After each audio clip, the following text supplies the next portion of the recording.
Você já parou para pensar que muitas de nossas igrejas hoje estão sendo moldadas pela cultura deste mundo?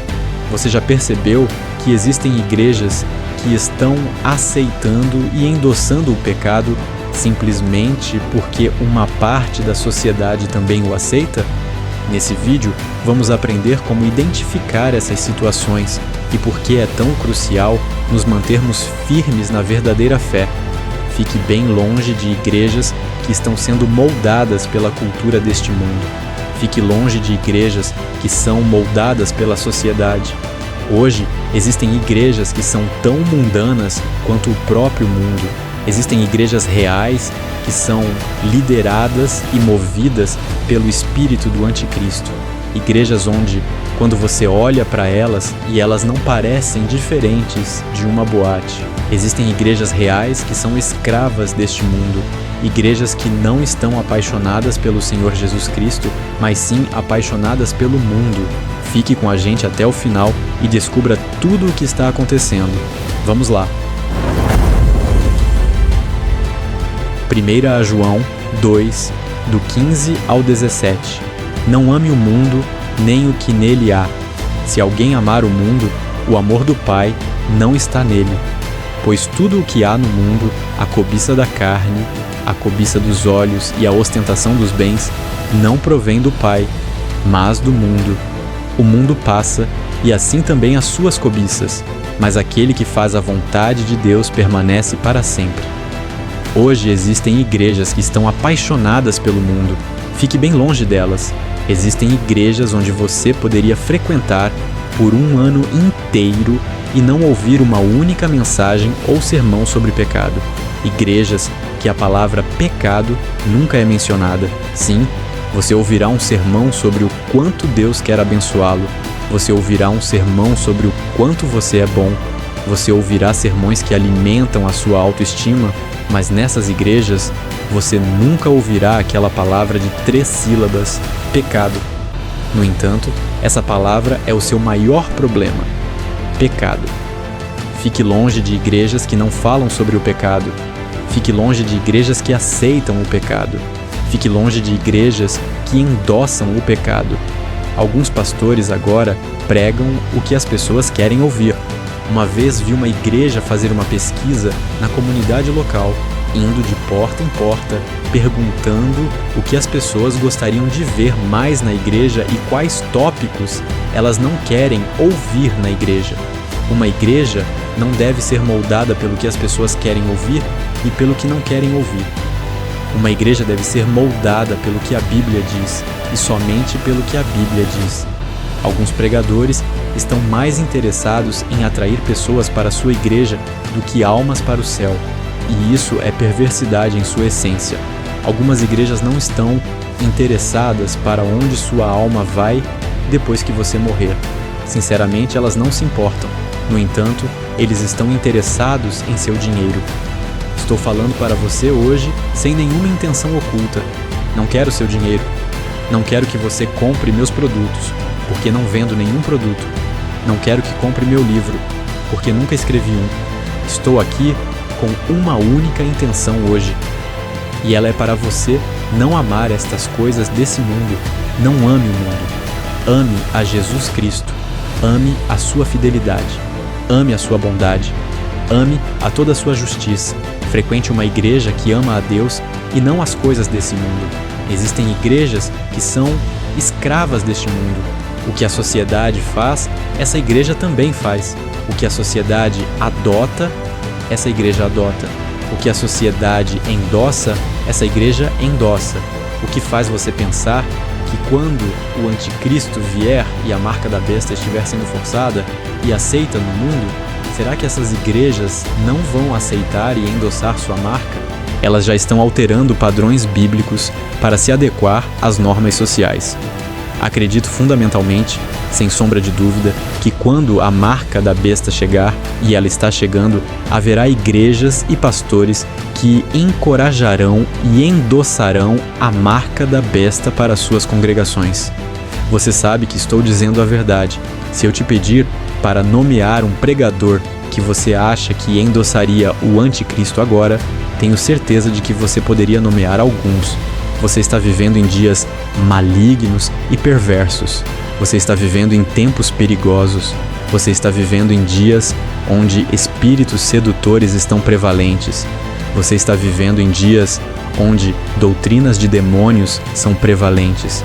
Atualmente, está surgindo uma tendência em certas igrejas ao redor do mundo. Essas congregações estão atraindo grandes multidões, entregando mensagens que se alinham com os desejos de seus públicos, ao invés de mensagens que desafiam ou fornecem a orientação espiritual que as pessoas realmente podem precisar. O propósito de uma igreja transcende o autoaperfeiçoamento, visando aumentar a autoestima ou ensinar a congregação a acumular riquezas. Seu propósito central é aprofundar o relacionamento individual com Jesus Cristo. É um lugar para proclamar o evangelho transformador da salvação que Jesus Cristo oferece. Uma igreja, independentemente de sua localização, deve funcionar como um farol guia em sua comunidade, um farol de direção espiritual apontando o caminho para Jesus Cristo e seus ensinamentos. Existe uma preocupação de que a igreja esteja sob cerco por forças malévolas.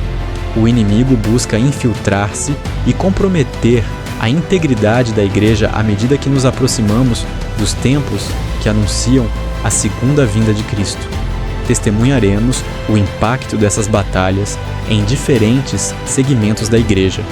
Em 2 Timóteo 4, do 1 ao 5, Paulo nos adverte: Conjuro-te, pois, diante de Deus e do Senhor Jesus Cristo, que há de julgar os vivos e os mortos, na sua vinda e no seu reino, que pregues a palavra, instes a tempo e fora de tempo, redarguas, repreendas, exortes, com toda a longanimidade e doutrina, porque virá tempo em que não suportarão a sã doutrina, mas tendo comichão nos ouvidos, amontoarão para si doutores conforme as suas próprias concupiscências, e desviarão os ouvidos da verdade, voltando às fábulas. Tu, porém, sê sóbrio em tudo, sofre as aflições, faze a obra de um evangelista, cumpre o teu ministério. Este trecho das Escrituras nos diz que chegará um momento em que algumas igrejas preferirão dizer às pessoas o que elas querem ouvir, ao invés da palavra de Deus que elas precisam ouvir. Paulo nos alertou que este tempo chegaria, e a verdade é que podemos ver que ele já chegou e está aqui há bastante tempo. Cada vez mais pessoas estão se desviando da sã doutrina, como a doutrina do arrependimento. As pessoas consideram o arrependimento como se fosse algum ensinamento antiquado que só ocorria na Bíblia. Não, mesmo nos dias em que vivemos agora, somos chamados a nos arrepender e crer. A Bíblia diz: venha como está, mas não diz: fique como está. Apocalipse 22:17 diz: o Espírito e a esposa dizem: vem, e quem ouve diga: vem, e quem tem sede, venha, e quem quiser, tome de graça da água da vida. Quem quiser, venha. Deus não diz: arrume sua vida primeiro e depois venha. Não, ele diz: quem quiser, venha. Se você é um adúltero, venha. Se você é um fornicador, venha. Se você é um alcoólatra, venha. Se você é um mentiroso, venha. Se você é um idólatra, venha. Quem quiser, venha. Deus nos exige que confessemos e abandonemos nossos pecados quando chegamos a Ele, mas Ele nos recebe exatamente como somos. E então começa a nos mudar à medida que nos submetemos a Ele em obediência. Sim, venha como está, mas não permaneça como está. Mas infelizmente muitas igrejas agora pregam às pessoas e dizem a elas que podem permanecer como estão. Quero dizer, você pode frequentar uma dessas igrejas por um ano inteiro e nunca ouvirá um sermão sobre pecado ou arrependimento. Cada vez mais pessoas estão se inclinando para doutrinas feitas pelo homem que tem raízes em desejos carnais. A mensagem do Evangelho não é uma mensagem fácil de ouvir ou aceitar, porque ela diz quem você realmente é. Alguns dos primeiros seguidores de Jesus reclamaram de algumas das palavras do Senhor e até se afastaram do Senhor Jesus Cristo. João 6, do 60 ao 66 diz: Muitos, pois, dos seus discípulos, ouvindo isto, disseram: Duro é este discurso, quem o pode ouvir?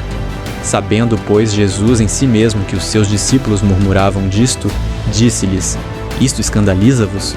Se, pois, virdes o Filho do Homem subir para onde primeiro estava, o Espírito é o que vivifica, a carne para nada aproveita. As palavras que eu vos disse são espírito e vida, mas há alguns de vós que não creem. Porque bem sabia Jesus desde o princípio quem eram os que não criam e quem era o que o havia de entregar. E dizia: Por isso eu vos disse que ninguém pode vir a mim se por meu Pai não lhe for concedido. Desde então, muitos dos seus discípulos tornaram para trás e já não andavam com ele. No contexto da igreja pós-moderna de hoje, há uma tendência perceptível de congregações e líderes se afastarem de verdades desafiadoras e difíceis. Igrejas que eram uma vez bastiões de ensinamento bíblico sólido estão cada vez mais mudando suas mensagens para se alinhar com as normas sociais, mesmo quando essas normas contradizem os ensinamentos explícitos da Bíblia. No cerne de cada pessoa há um desejo e anseio por Deus. Elas podem negar e suprimir esse anseio por Ele e viver uma vida não realizada, mas Deus fez com que todos tivéssemos uma consciência que é movida, cutucada e perturbada quando ouve a mensagem do Evangelho. Por que a consciência humana fica perturbada ao ouvir a mensagem do Evangelho? Porque ela sabe que a mensagem do Evangelho é verdadeira. Quando as pessoas ouvem que há um Deus que criou os céus e a terra, sua consciência lhes diz que é verdade, que tudo não poderia estar aqui por acaso. O mundo e todas as suas complexidades não poderiam ter sido formados por acidente. Quando as pessoas ouvem que Deus os criou, que Ele os formou, que Ele os projetou à sua própria imagem e que os seres humanos não são animais e não são um erro do processo evolutivo, sua consciência lhes diz que isso é verdade. Quando as pessoas ouvem que o Deus que criou este universo e o Deus que criou a humanidade, portanto, espera que sua criação o ame e obedeça às leis que Ele estabeleceu em seu universo, sua consciência lhes diz que isso também é verdade. Mas por que as pessoas lutam contra o que sua consciência está dizendo, se sabem que isso é verdade? A resposta é simples. A mensagem do Evangelho nos revela que todos somos culpados. Quem quer ouvir que é culpado? É por isso que as pessoas suprimem a mensagem do Evangelho, porque ela aponta o dedo para você e eu, e nos diz que todos somos culpados e falhamos nas leis deste Deus infinito. E é por isso que em 2 Timóteo 4, versículo 3, nos diz que virá tempo em que não suportarão a sã doutrina, mas, tendo comichão nos ouvidos, amontoarão para si doutores conforme as suas próprias concupiscências. As pessoas não quererão ouvir a mensagem do Evangelho, porque ela aponta o dedo para você e eu, e nos diz que todos somos culpados e falhamos nas leis deste Deus infinito que estabeleceu requisitos para nós que não cumprimos. E sua consciência lhes diz que tudo isso é verdade e que Deus exige que amemos uns aos outros, porque todos os humanos são feitos à imagem de Deus e, portanto, são especiais aos olhos de Deus. Quando as pessoas ouvem que Deus exige que o amemos de todo o nosso coração, de toda a nossa alma e de todo o nosso entendimento, e que a prova desse amor é vista em João 14, versículo 15. Se me amais, guardai os meus mandamentos. Mas as pessoas não gostam do que sua consciência está lhes dizendo, porque sabem que não guardaram os mandamentos dele, sabem que não guardaram suas leis e que são culpados e ofenderam e desobedeceram a um Deus que é eterno, infinito. Portanto, eles são culpados, mas sua consciência suprime essa verdade, porque se a verdade for contada, quem quer saber que um Deus eterno está zangado com eles? Quem quer saber que todas as suas ações, pensamentos e feitos serão examinados um dia? Quem quer saber que todos os seus pecados serão julgados e que o castigo para cada um deles é eterno? Quem quer saber que passará a eternidade no lago de fogo. Então, as pessoas quererão ouvir coisas que as agradem. Fique longe de igrejas que querem agradá-lo em sua carne. Finalmente, amigos, frequente uma igreja que queira agradar a Deus e tão somente a Deus. Espero que tenha gostado desse vídeo e que ele tenha sido edificante para você. Se gostou, curta, comente e compartilhe esse vídeo com quem você gosta. Deus te abençoe. Até o próximo vídeo.